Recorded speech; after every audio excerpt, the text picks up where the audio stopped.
Hello everyone, I'm Santiago, and today I'm gonna be testing the Dark Souls franchise on the GeForce GTX 1050 2GB. For performance monitoring, I'll be using CAM, excepting on Dark Souls 1. If you want to download the software, there's a link down in the description. So the Dark Souls franchise, I'll be doing Dark Souls 1, 2 and 3. To skip to one of those particular games, check the timestamps down in the description. So first, I'll start with Dark Souls 1. I'll be doing 1080p with the maximum settings. Just be aware, this is not the remastered version, this is the original PC port, which is a terrible PC port. So a modder called Durante made a mod for this called DSFix. You can find it down in the description. That added a lot of options, SSAO, anti-aliasing. It allowed us to unlock the frame rate to use higher than 720p resolution, so it's essential to play this game on PC, at least until the remaster is released, which I'll be testing on the channel once it releases, so stay tuned for that. But on this one I did 1080p with almost the maximum settings. I use a high quality SSAO, high quality depth of field, and I'm trying to get 60 frames per second as consistent as possible, but in some areas that's pretty much impossible, such as Blacktown, which is the first area I test. That area is just unoptimized. When I put the camera pointed into a certain part of the map, it drops to like half the frame rate, which is ridiculous.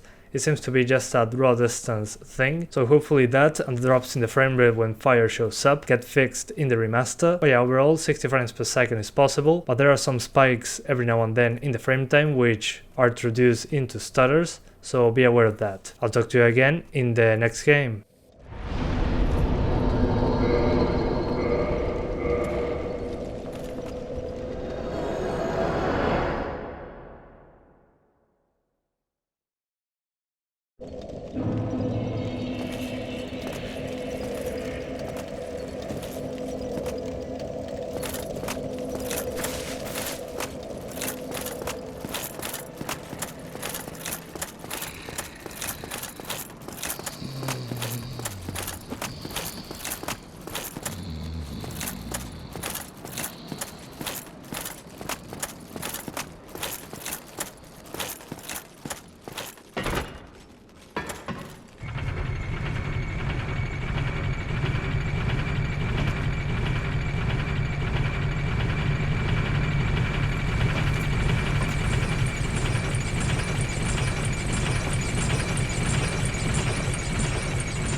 Now I'm testing Dark Souls 2, Scholar of the First Sin. This is a re-release of Dark Souls 2, which instead of using DirectX 9 like the first release, is using DirectX 11, so it has some graphical improvements, plus different enemy placement, the DLCs, all that kind of stuff. And this one runs way better than Dark Souls 1, so I'm able to do 1440p maximum settings, excepting camera motion blur, which makes me sick, to be honest. I don't like to get blur when I move the camera. I prefer per object motion blur at the very least. It seems to be done well here, that's why I kept it on. And we have a lot of GPU power to spare, even on boss battles with a lot of fire and smoke, such as the Rotten. So I'll be doing a quick fight with that one, then jump into some free roam, and that'll be pretty much it. This one runs just fine. I'll talk to you again in the next game.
And finally, Dark Souls 3. On this one I'll be testing 3 resolutions, 1080p, 900p and 720p.